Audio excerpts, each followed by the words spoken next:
Yesterday afternoon, Department of Homeland Security officials issued a very strong warning to American service members currently serving and also retired that they may be a target right here in the homeland, a target of ISIS terrorists. They asked many of you, if you are currently serving or if you are retired military, to take a look at your social media and make sure that you cleanse it of much of your personal information for, the risk that you may be a target. Joining us right now, Lieutenant Colonel Tony Shaffer, CIA-trained former senior intelligence officer and also the author of the New York Times bestselling book, Operation Dark Heart, Spycraft on Special Operations on the Front Lines of Afghanistan. Hey, Lieutenant Colonel Shaffer, thanks for joining us. Morning, guys. Good to be here. Thanks for having me on. Talk to me about this. This is kind of harrowing if you think about it and you consider how many military personnel are here in the U.S. and the fact that they could be targets. Well, this is absolutely correct. And what happened, this is not well known, Larry, about a month and a half ago, a very quiet warning went out via back channels to every member of the military saying basically, look, there's indications that a father and son in the Air Force were targeted. And our friend Catherine Herridge actually broke the news on this and actually was able to detail how ISIS, using very sophisticated media, I don't know what you want to call them, technicians, terrorists, wannabes, whatever you want to call them. Like social media hackers. How about cyber terrorists? Yeah. Cyber terrorists, I think it's well stated. Where this team was able to actually track these individuals using their personal media down to where they were actually able to actually do like a swarm attack against the sun, essentially having all these people on social media attack the guy virtually. So while this may seem kind of, juvenile and high school, bullying, what's significant here is that they first off were able to basically do online targeting. That's significant. No other terrorist group's ever been able to do that before.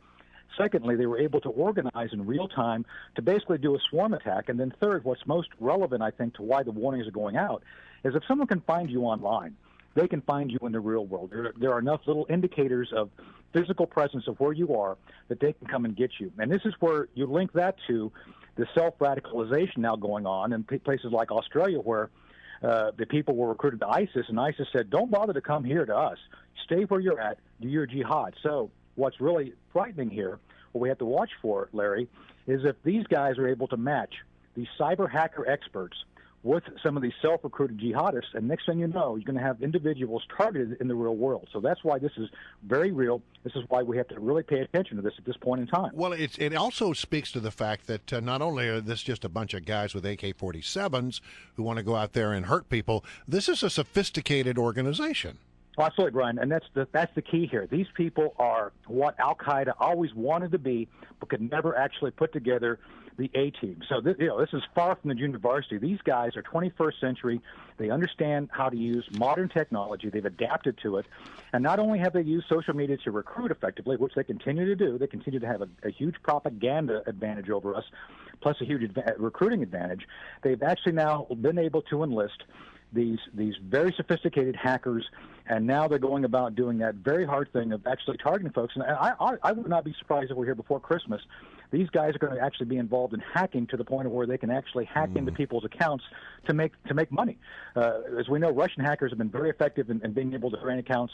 I think that's where these guys are going. Why hold a bank up in the real world if you can drain someone's account and get your funds, and at the same time start learning personal information about people to target them in the real world? This is very sophisticated. What can you tell us about this terrorist plot to go after jets in Europe over the Christmas holidays?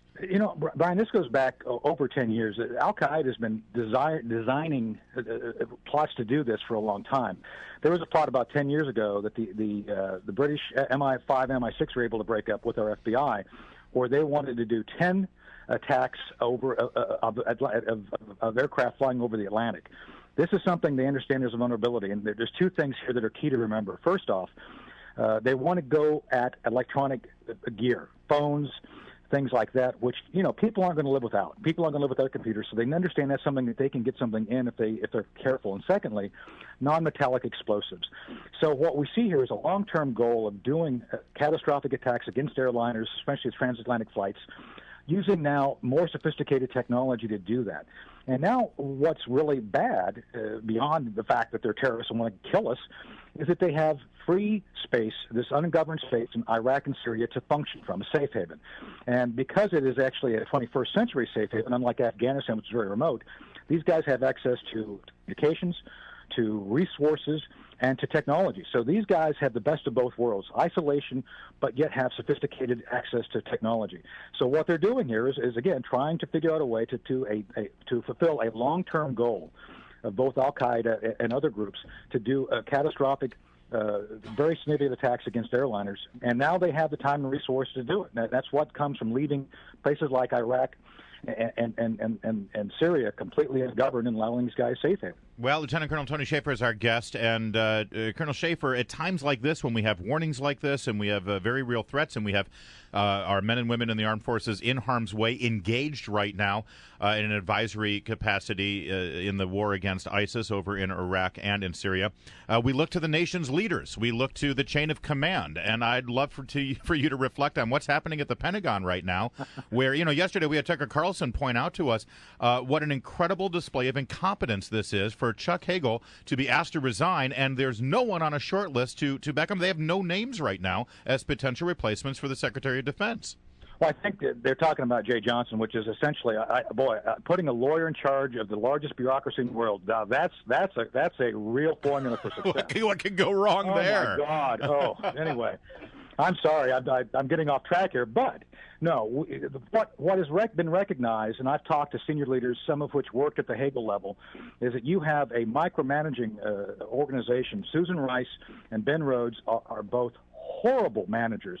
I've heard the failure to get the rescue of the hostages back in May falls at the feet of Ben Rhodes. Ben Rhodes kept raising the bar, asking for more minutia regarding the operational planning to do a special operations raid to get Matt Foley and the others being held by ISIS. We could have gotten those folks, but because of delays at the White House, we didn't go on time to get these folks. You're going to see more of that because we don't have strong leaders who are able to stand up to the White House and say, if you want to do this, we need to do it now. And I think that's why people like Michelle Flournoy and others have said, no thanks, but no thanks. I don't want to be essentially a straw man who cannot do my job. So what are we going to end up with very quickly? Well, we're going to end up with someone who's very pliable and probably a yes man, right? A yes man who's probably less than competent. And I think if you think Chuck Hagel was bad, and a lot of folks oppose Chuck Hagel, it's going to be even worse. So, it's always better the devil you know than the devil you don't. In this case, I think it's going to be an incompetent one. The bottom line is we won't have someone like Lieutenant Colonel Tony Shaffer as our Secretary of Defense. How about you take that job there, Tony? Yeah, I wouldn't be qualified to open the doors at the White House at this point, according to them. So. All right. Tony Shaffer, thank you so much. Hey, always thanks, good to have you. Thanks.